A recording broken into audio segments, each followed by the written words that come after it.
Welcome back to a brand new episode of Bloore and Mandalore. I'm your host, Jeremy Bloore, and today we are going to be going into all of the information that was released post-Star Wars Celebration in Japan 2025. I mean, look, that was a whirlwind of news. Everything that was sent out just sent shockwaves through the fan base. For all of you amazing creators, fans, just people who love Star Wars, all of you there in Japan, thank you so much for relaying so much news as early as you could possibly get it, and also just being a part of a really beautiful culture. I was unbelievably jealous that I couldn't be there.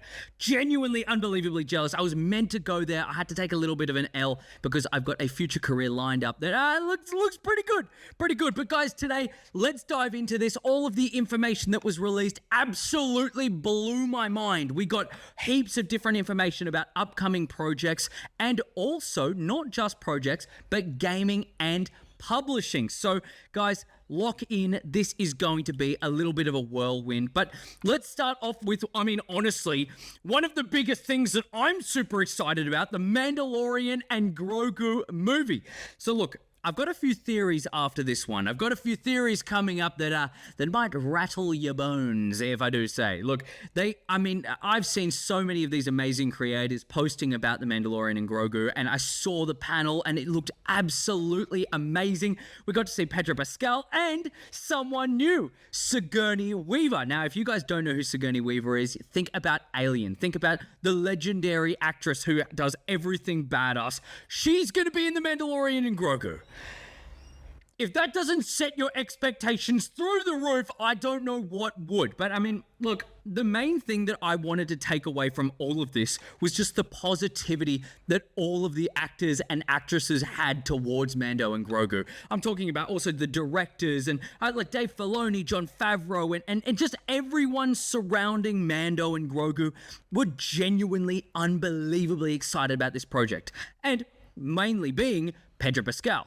Now, I don't know if you guys remember, but in Mandalorian Season 3, before it came out, all of these rumors were going out everywhere that it was just going to be this huge flop. Nobody was going to like it because Pedro Pascal wasn't really in it. He didn't really care about it. He was too busy about other projects. And, he did actually have a quote saying, this is not all going to be just about Mando. This is going to be a lot about, Bo-Katan. And, I'm happy if she takes, kind of like passes on the torch of being the number one Mandalorian. But a lot of fans weren't really too happy about this one. What he did was he dialed that one back. As much as that is a very clear assessment of what season 3 was, and it was kind of, gearing us up for that whole season. Look, this one definitely goes to show how much passion, how much love goes into this. And you could see how much it meant to them, specifically all of the fans who were out there and giving them so much love. It was beautiful. Now, I've got a little bit of a theory when it comes to this one. Now, we know that Zeb's going to be in it. Sigourney Weaver's going to be in doing, honestly, has to be some badass role. Now, I wasn't able to see the teaser trailer. I have seen the leaked one online that looked really, really cool. I don't exactly know if it's the same. I like that not a lot of creators showed that one, but what I have heard from an Audible review is that it's going to be action-packed, full of so much fun and just love and just genuinely passionate about the Star Wars franchise. Now, what is going to be in it? We do know that Mando is going to be, semi-retired, but taking on for the bounty hunter-esque for the New Republic. Does that mean that he's going to be one of the good guys, or is he going to kind of lean into just being that I don't really care about anyone but myself and my kid kind of role? I hope it's going to be the latter. But I will say, I do think The Mandalorian and Grogu is a little bit of a false title. After seeing all of this one, I just don't think Mando and Grogu is going to be a competent title for what is going to be the future of one of the biggest franchises in the world. I mean, if you're looking at Mando and you're seeing everything that Mando has done for this amazing franchise, I mean, you don't want to just label a movie The Mandalorian and Grogu. I think it's going to be one of those false titles that when it comes closer or as it releases is going to be completely wiped and shown off as this like amazing kind of, triad of just genuine joy and build up from all of these different shows. I'm really, really excited, but I know something felt off about it. Something really, really felt off. Like when they were talking about the Mandalorian and Grogu, the way they said it, it really did feel like there was something deep within them that wanted to just churn up. Like, come on, it's something bigger. I'm really, really keen for that one. It's going to be a full feature-length film, which is actually something that Jon Favreau wanted to do when he originally created The Mandalorian. I mean, he was obviously very limited when it came to just being a TV show, because that's something that was going to be a smaller budget. It wasn't going to be too abrasive to the audience. I mean, after everything that happened in the sequel trilogy and everything that was released, they kind of wanted to play a little bit safe. But at the same time, I mean, look, I've seen the kind of stuff that Jon Favreau has created. Look at Iron Man. I mean, that's literally the only one that you have to say. But look at the way he created Iron Man, and he turned it into this, incredible Marvel Cinematic Universe, genuinely off that one character. I mean, obviously, yes, everything is to do with Robert Downey Jr. and so on, but this is just, I'm very excited to see the passion that he brought to the project, and it's something that we actually got a release date. It's going to be in May 2026. So very, very, very excited about that one. I'm going to be there first in the cinemas. I'm going to get my Mandalorian helmet, which hopefully there's going to be a Supernova Con, which is going to be my first convention. I know I desperately wanted to get to Japan. I actually paid for all of the accommodation, the flights, everything like that. I took a big loss, but I think it's going to pay off. I think it's going to pay off in the end run. But Supernova going to be there, so I'm going to get hopefully Brendan Wayne's signature on the helmet, which would be really, really cool. I'm going to take that one in there. I'm going to be one of the first ones up there. So best believe there's going to be some Mandalorian content, because that's my favorite character in Star Wars, has to be. We also got the release of another movie.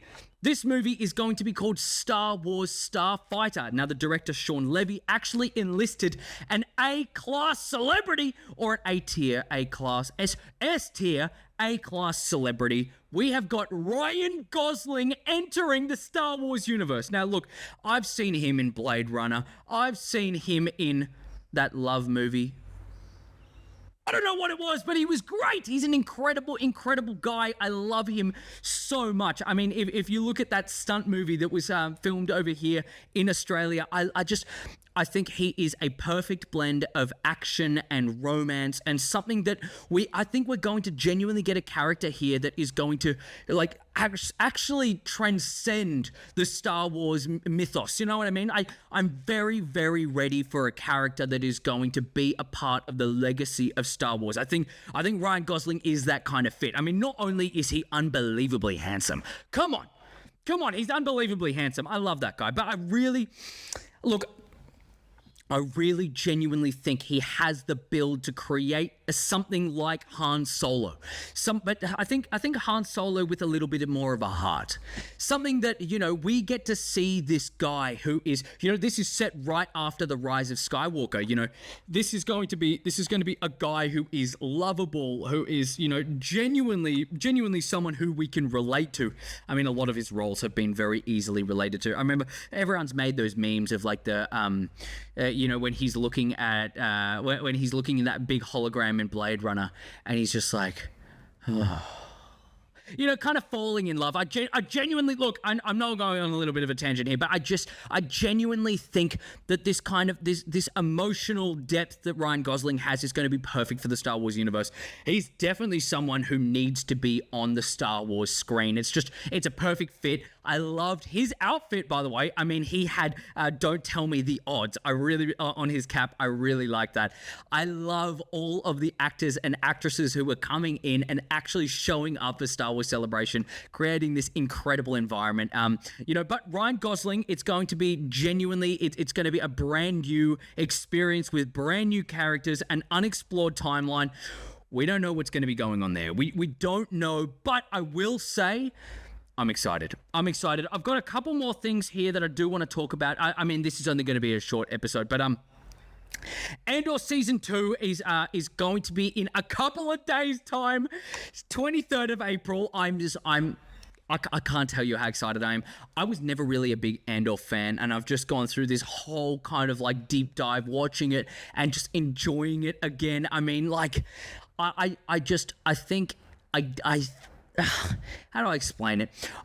I took it too literally as a Star Wars show. I wanted action, I wanted romance, I wanted this beautiful display of everything that has already been created in the Star Wars universe. And I wasn't expecting something that was slower, something that was built from the ground up as something that is completely new, a new style of Star Wars with characters that will, break different rules that George Lucas created, but do it in a way that they kind of make sense to rebel against the old. It was a beautiful show. It was a beautiful show, and it was, oh my God. I mean, I had to just wait for the end episodes to be like the cinematics in it. Like, oh my God, that trail of lights in the sky. I was like, I wish, it was times like that where I wish for the future of technology so that I can sit down there and have my VR glasses on and just be in the show, like I'm on a roller coaster ride, you know what I mean? And I wish I could just look up and see that in my night sky. It's a vivid, it's beautiful. I'm very excited. We've got Ahsoka Season 2. I'm very, very excited for that one. We've also been confirmed that Hayden Christensen is going to be in Ahsoka Season 2. I wanted to see how much his role is going to play if the Force Ghost is going to do something crazy, if he's going to tap into that, because we know how powerful he is with the Force. I mean, he's literally connected to the Force in himself. I mean, obviously all Jedis are, but I mean, like, the Force created him for balance. So I wonder where that's going to go. I wonder what is going to pull in. Are we going to get answers on... One thing that I do really want to get answers on is how Ahsoka fell into the world between worlds in Ahsoka Season 1. And what's going to happen there? How are we going to see this character? Was it Hayden who... Well, I mean, obviously Anakin, but I'm going to refer to him as Hayden. Was it Hayden who kind of pulled Ahsoka into this, into this world, or is it just going to be something that was kind of like, Ahsoka because she's connected with, with this daughter? I don't know. I want answers. I like that we're seeing Ahsoka the White. Obviously, she's going to have the most plot armor as possible. I mean, we know that Jon Favreau and Dave Filoni especially, they just froth. They froth Ahsoka. I don't know why. I think she's an amazing character, but she's gonna have some serious plot armor. Get ready for that one. But I'm keen for it. I think Rosario Dawson makes the perfect Ahsoka. I love that we got to see her with Ashley Eckstein. I think I'm saying that right. Eckstein, maybe, I don't know. Correct me in the comments down below if I'm saying that right.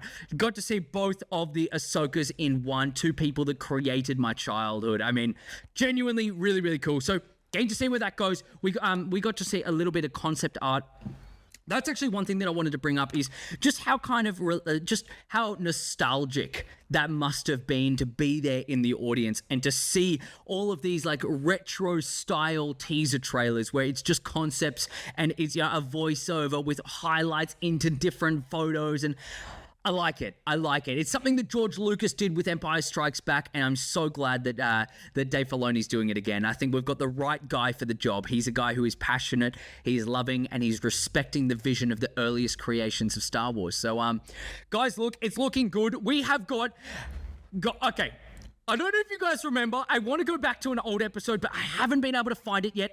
I called this show. I genuinely called this show Maul Shadow Lord. We have got Sam Witwer back here in the saddle as Maul, and we're going to be seeing a whole timeline after he's been beaten the fuck out of him after the season 7 of Clone Wars, after the fall of Mandalore and all of that jazz. We're going to see him creating the Maul that we saw in Solo, basically, when he's the leader of the Crimson Dawn and everything that he did in the backgrounds, in the shadows. We got to see some really cool stuff with a Mandalorian in there that's referring to him as Maul. I like that it's not Darth Maul, it is Maul.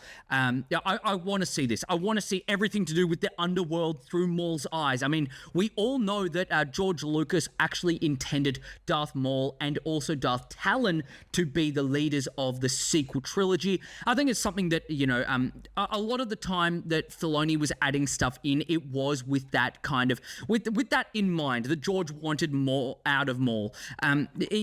it's something that I genuinely can't wait for. Maul is one of my favorite characters. He's easily top 5. Top 3 on a good day. So I'm keen to see where this goes. I really want to see what happens to Maul and how he creates this underworld. I think it's something that they tried to do with Boba Fett. Like, they wanted to see that underworld and kind of like attack it in a different light. But it's something that we're not seeing the good and the bad. We're seeing the under of everything. Like, we're seeing everything that's hidden in between that. What I do have to say is Mandalorian and Grogu, speaking of underworld, we're seeing one of the huts. Now, I can't remember the name. Please put it down below if you remember what it is. But we're seeing one of the huts, the one that was super, super ripped. We actually got to see him in the Clone Wars. Now, what reminded me of the Clone Wars is Maul's Shadow Lord is actually going to be animated in the same style as Clone Wars Season 7. That was the most beautiful, genuinely. You're looking at Bad Batch as well. It's the most beautiful age of animation. ILM is coming up to 50 years. I'm excited. I genuinely want to see how they're going to do this, and I can't wait. Sam Witwer being back as the head of Maul again. I'm a big fan. I'm a really big fan, so I'm keen to see where that goes. We've got a Visions Volume 3. I've really got to watch Volume 2 of Visions. I have to admit, I haven't seen that yet. I've been so obsessed with watching the 2D animated Clone Wars. I have to get to it. I know it's been a while, but it was never really something that interested me. I watched Visions 1, and I really liked the samurai, but I couldn't do it on the on Visions 2.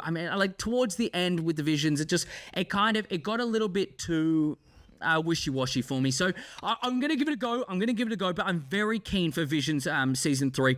More Star Wars content. Just give me more. We're also going to be doing a Visions-esque thing with the same Ninth Jedi. That's going to be I've got my notes here. It's going to be something that is from the original creator Kenji Kaneyama. I just don't want to make that name wrong. He's overseeing the project, and we're going to see a brand new kind of Visions style of story. So I'm very excited. We've got anime on the cards. I know they were going to do something like that, obviously, because it was set in Japan. It's beautiful. I can't wait to see it. Gaming-wise, we're going to be seeing Fortnite Galactic Battle. Starting the 2nd of May, we are going to see Fortnite Battle Pass. I can't wait to see that coming up. We're going to see the main villain, Darth Jar Jar. Heaps of different fun little tacks to do. I'm actually going to be doing streaming on that one. I want to do Twitch streaming. It's going to be a lot of fun. I hope they release a Mandalorian skin so I can buy it, because I wasn't playing Fortnite at the time that they released the Mandalorian skin, and I've been desperate to play as the Mandalorian. I've got every other game that you can have the Mandalorian skin. I've got it in. I just couldn't do it in Fortnite because they don't have like a long catalog of everything that you can just purchase things from the past. So I hope they chuck that one up there. I know it's going to be like $30, but I'll do it. I don't care. I just want to have the Mandalorian so I can play for you guys on Twitch and kind of enjoy that one. Really, really cool. It's going to be something, all these stages of Imperial takeover and Death Star sabotage, where we actually get Ahmed Best reprising his role as Jar Jar Binks, which is going to be really fun. And finally, to finish everything off, publishing-wise, we are going to see the High Republic Phase 3. It's the final phase of the High Republic Publishing initiative, continuing with new novels, comics, and reference books. So that is all hopefully going to be canonized stuff. I don't know if it's going to be Legends. I tried to look into that one. I didn't really see that one yet. So I'll be keen to see where that one goes. We also have Star Wars Master of Evil. I'm really keen for this one. It's a new Darth Vader novel that's been announced that's delving deeper into the character's dark legacy. Now, the one thing that I really didn't want them to do with this one was kind of expand too far to get to the point where we have too much Vader. I do want to see a little bit of kind of like mystery when it comes to this character. So we'll see how that one goes. We'll see how they do it, but I have a lot of high hopes. But the one thing that I'm genuinely so unbelievably happy about is that we are coming up to 50 years of Star Wars, and what feels like it's at its strongest that it's ever been.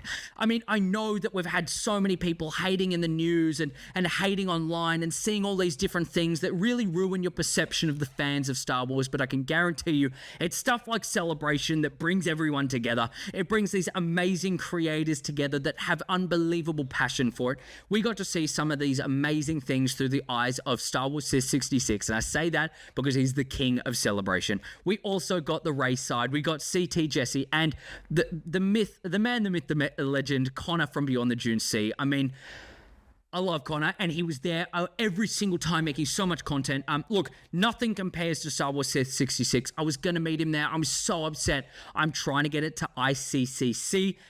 That's going to be one of the most amazing conventions because it's so small. You know, you can actually go around, you can see different people. But look, the future of Star Wars is bright. The future of Star Wars is great, and I'm ready for it. I can't wait for more Mandalorian. I can't wait for everything. Trust me, you are going to be there with me. I can't wait to film so much more for you guys. It's just, I feel like this year, it's invigorated my soul with Star Wars. I love Star Wars so much. It's such an important franchise for me because it goes to the roots of my childhood, the roots of who I feel like I am. It's where I learnt so much about good and bad and what's the right thing and the wrong thing, you know? I think a lot of people can kind of they can relate to that one, and it's something that, you know, I'm not short of fans to watch this one with me. So I hope all of you guys are going to be there to enjoy it with me. Thank you so much for the 201st subscriber. I love you all. Thank you so much for watching, and remember, may the Force be with you, and this is the way.